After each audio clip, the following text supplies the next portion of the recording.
Hey y'all, welcome to my channel Kitchen Ken. This is my first official YouTube video that I'm posting, and today we're gonna be making some cinnamon rolls. So let's go ahead and get into it, y'all. All right, so we're gonna start off with 2 room temp eggs. Then you're gonna add in 2.5 teaspoons of instant dry yeast to a bowl. To activate this yeast, go ahead and use 1 cup of lukewarm milk. Combine this mixture with the eggs and then pour in about a 1/3 cup of melted butter, along with a 1/2 cup of granulated sugar and then 1 teaspoon of salt.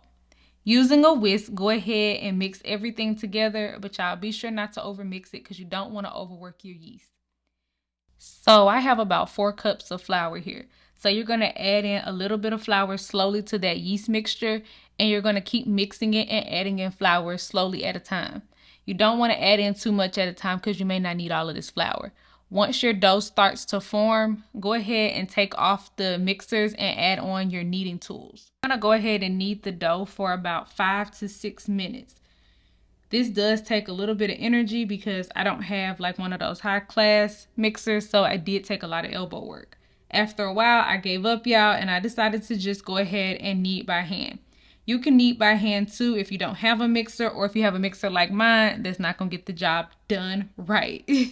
Go ahead and sprinkle a little bit of flour on the counter so it doesn't stick, and then continue to knead your dough. You can continue to add flour until your dough starts to come together and form. It should form a little ball, and it should look a little bit something like this. And once you have this ball shape, go ahead and start to lightly grease a bowl and place your dough inside of it. You're going to want to cover this with a saran wrap or a towel and let the dough rise for about an hour or until it doubles in size. While the dough is rising, we're going to go ahead and make the filling for our cinnamon rolls. So you're going to need a 1/2 cup of softened butter, 2 tablespoons of cinnamon, and 1 cup of packed brown sugar.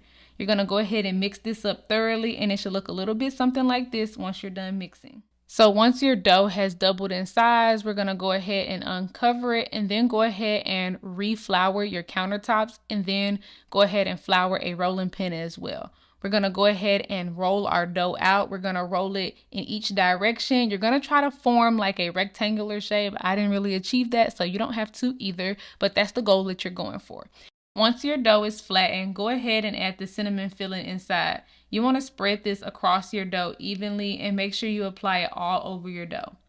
Now, when you roll the dough, you want to tuck and pinch each time. This will help the rolls stay together, y'all, and it'll also prevent from all of that filling falling out. Now, go ahead and get a glass pan nicely greased. Then we're going to go ahead and pre-slice our rolls. So this will help make sure your cuts are even, and I got about 12 slices out of this. So after you've marked it, you can go ahead and start cutting them up and adding them to your greased pan.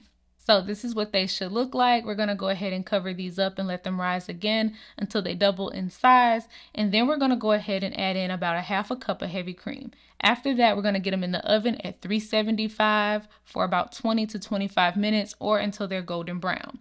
While those are baking, we're going to go ahead and start on our icing. So for the icing, you're going to need 6 ounces of softened cream cheese, a 1/3 cup of butter softened, and then you're going to mix that together first, y'all, and then add in 2 cups of powdered sugar and add in about a 1/2 tablespoon of vanilla extract. And once they come out the oven, y'all, they look like this, and we're going to let them cool off for about 10 minutes, and then we're going to apply that icing. These came out so good. Don't they look amazing? Y'all, I promise these are the best cinnamon rolls that you will ever have. Don't forget to subscribe and give this video a thumbs up if you liked it and you want to see more videos like this. All right, y'all. I'm going to go enjoy my cinnamon roll. But until next time, y'all. Bye.